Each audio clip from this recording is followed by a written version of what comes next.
हिंदू धर्म के सबसे बड़े महाकाव्य महाभारत में कई ऐसे लोग थे जो कि स्वयं देवताओं के अवतार थे। पृथ्वी पर धर्म की पुनः स्थापना के लिए उन्हें अवतार लेना पड़ा था। आइए जानते हैं महाभारत में कौन थे, किसका अवतार।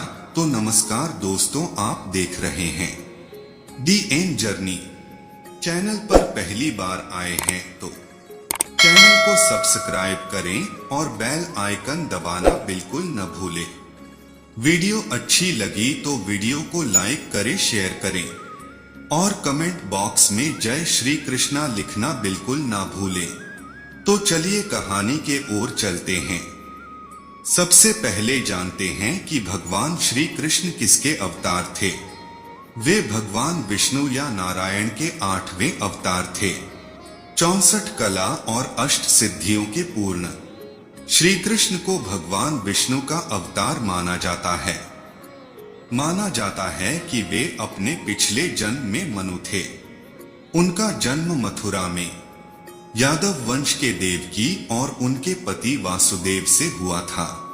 कुरुक्षेत्र युद्ध के दौरान वह पांडवों के रणनीतिकार और अर्जुन के सारथी बने। श्री कृष्णा के बड़े भैया बलराम के बारे में जानते हैं कि वे किसके अवतार थे। बलराम महान भगवान शेषनाग के अवतार थे। उन्हें बलदेव, बलभद्र, हलधारा और हलायुद्ध के नाम से भी जाना जाता है।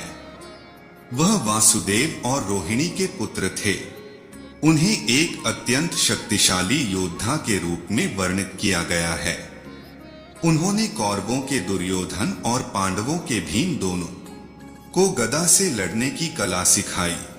द्वापर युग में कंस के अत्याचार चरम सीमा पर थे। वह एक एक कर वासुदेव देवकी के 6 पुत्रों का वध कर चुका था। तब भगवान श्री हरि विष्णु ने अपने अंश शेषनाग जी को देवकी के गर्भ में 7वें पुत्र के रूप में विराजमान किया और मां योगमाया को आदेश दिया कि मेरा अंश देवकी के गर्भ में स्थित है, उसे वहां से निकालकर गोकुल में नंद बाबा के घर में निवास कर रही वासुदेव की दूसरी पत्नी रोहिणी के गर्भ में प्रतिस्थापित करो। मैं स्वयं 8वें पुत्र के रूप में देवकी के गर्भ से जन्म लूंगा और तुम यशोदा के गर्भ से पुत्री रूप में जन्म लेना। तब योगमाया ने देवकी के 7वें गर्भ का आकर्षण कर उसे रोहिणी के गर्भ में प्रतिस्थापित कर दिया। उस समय वासुदेव, देवकी और कंस सहित सभी की जानकारी में देवकी के 7वें गर्भ का गर्भपात हो गया था, किंतु वास्तव में वह श्री हरि की कृपा से रोहिणी के गर्भ में प्रतिस्थापित हो चुका था, जो बलराम के रूप में माता रोहिणी के पुत्र बने।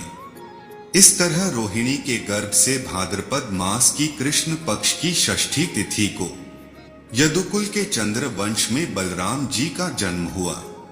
बलराम जी की जन्म तिथि को हलषष्ठी, हरछठ आदि नामों से जाना जाता है। महाभारत के सबसे चर्चित पात्र भीष्म के बारे में जानते हैं। भीष्म द्यौ नामक वसु ने ही भीष्म के रूप में जन्म लिया था। उनका असली नाम देवव्रत था। वह कुरु राजा शांतनु और देवी गंगा के 8वें पुत्र थे। भीष्म को अपने पिता से वरदान मिला था कि वह अपनी मृत्यु का समय चुन सकते हैं या जब तक वे चाहें तब तक अमर रह सकते हैं।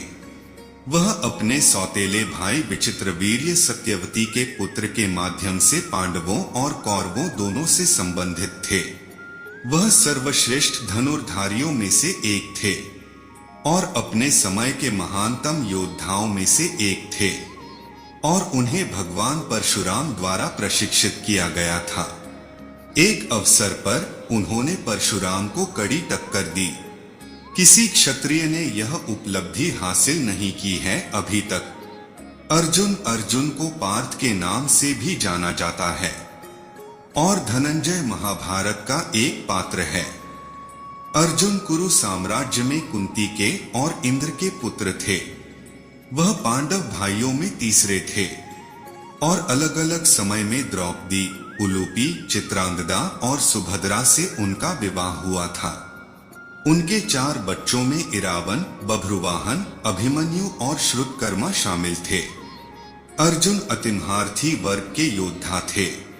वह भगवान कृष्ण के चचेरे भाई और सबसे अच्छे दोस्त थे। वह महाभारत के सर्वश्रेष्ठ धनुर्धर और महानतम योद्धा थे। उन्होंने अश्वत्थामा, कृपा, कर्ण, भीष्म और द्रोण जैसे कई योद्धाओं को हराया और उन्होंने भीष्म, कर्ण, भूरिश्रवा जैसे कई महान योद्धाओं को मार डाला। उनके पास देवों, गंधर्वों और असुरों को हराने का भी सामर्थ्य था। महाभारत के एक और चर्चित पात्र दुर्योधन के बारे में जानते हैं। दुर्योधन कलयुग का अंशावतार था। कलयुग का तात्पर्य वर्तमान युग से है, जिसमें धर्म व सत्य का लोप होता रहता है और बुराइयां बढ़ती जाती हैं। इसलिए दुर्योधन दुष्ट प्रवृत्ति का था। वहीं उसके 99 भाई पुलस्त्य वंश के राक्षसों का अंश थे, इसलिए सभी अधर्मी थे। दुर्योधन को सुयोधन के नाम से भी जाना जाता है और कौरवों में सबसे बड़ा था। राजा धृतराष्ट्र और रानी गांधारी के 100 पुत्र थे। राजा के ज्येष्ठ पुत्र होने के नाते वह अपने चचेरे भाई युधिष्ठिर के साथ कुरु साम्राज्य और उसकी राजधानी हस्तिनापुर के युवराज थे।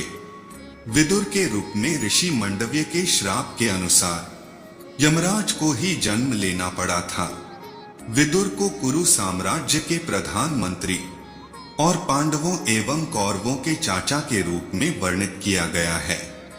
उनका जन्म एक दासी से हुआ था। कर्ण के बारे में जानते हैं। कर्ण सूर्यदेव और राजकुमारी कुंती के पुत्र थे।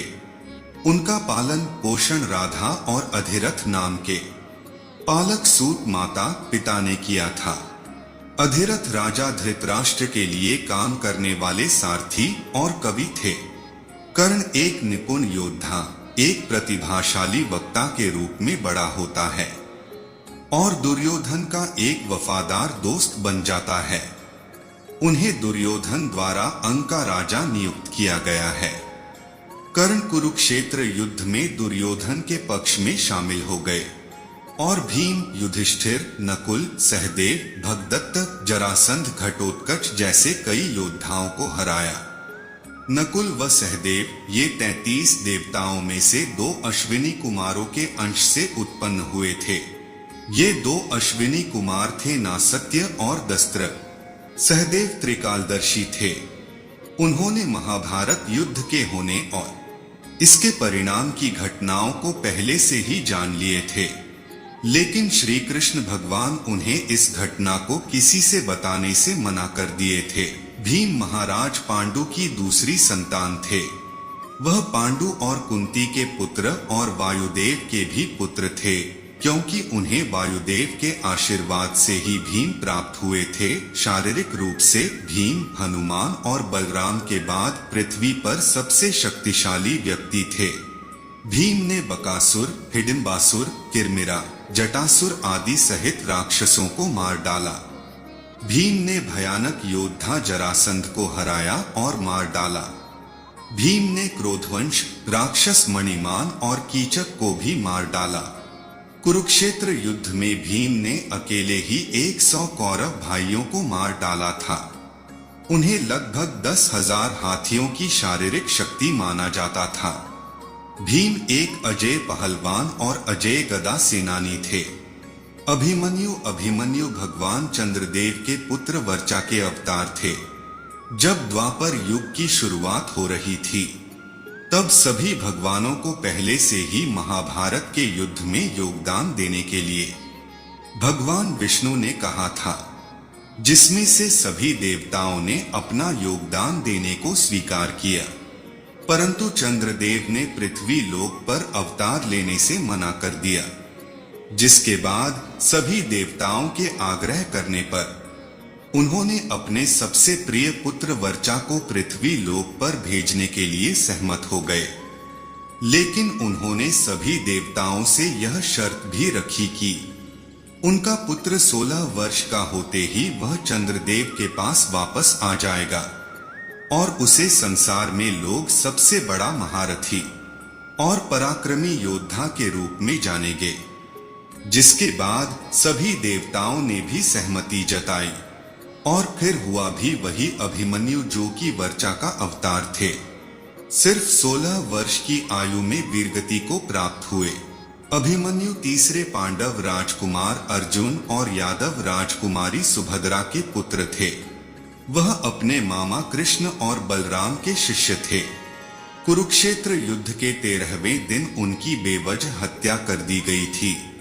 युद्ध में अभिमन्यु ने रुक्मार्थ, बृहदबल, लक्ष्मण, दुर्योधन का पुत्र दुशमनारा, दुष्यसन का दूसरा पुत्र कर्ण के 7 पालक भाइयों, शल्य के पुत्रों आदि सहित योद्धाओं को मार डाला और अश्वत्थामा, कृपा, कर्ण, शल्य सहित शक्तिशाली योद्धाओं को हराया। अपने पिता अर्जुन की तरह ही एक महान योद्धा थे। वह पांडवों के सबसे प्रिय पुत्रों में से थे। अश्वत्थामा महाभारत का एक रोचक पात्र है। अश्वत्थामा सबसे अहम है। गुरु द्रोणाचार्य के पुत्र थे अश्वत्थामा। पिता पुत्र की जोड़ी ने मिलकर महाभारत में कोहराम मचा दिया था। अश्वत्थामा को महादेव, यम, काल और क्रोध के सम्मिलित अंश से उत्पन्न किया गया था। द्रोणाचार्य ने शिव को अपनी तपस्या से प्रसन्न करके उन्हीं के अंश से अश्वत्थामा नामक पुत्र को प्राप्त किया। अश्वत्थामा के पास शिवजी के द्वारा दी गई कई शक्तियां थी। वे स्वयं शिव का अंश थे। जन्म से ही अश्वत्थामा के मस्तक में एक अमूल्य मणि विद्यमान थी, जो कि उसे दैत्य, दानव, शस्त्र, व्याधि, देवता, नाग आदि से निर्भय रखती थी। इस मणि के कारण ही उस पर किसी भी अस्त्र शस्त्र का असर नहीं हो पाता था। अगर आप लोगों को कहानी अच्छी लगी तो आपके लिए कमेंट बॉक्स खुला हुआ है। पूरी वीडियो देखने के लिए आप सभी को तहे दिल से शुक्रिया।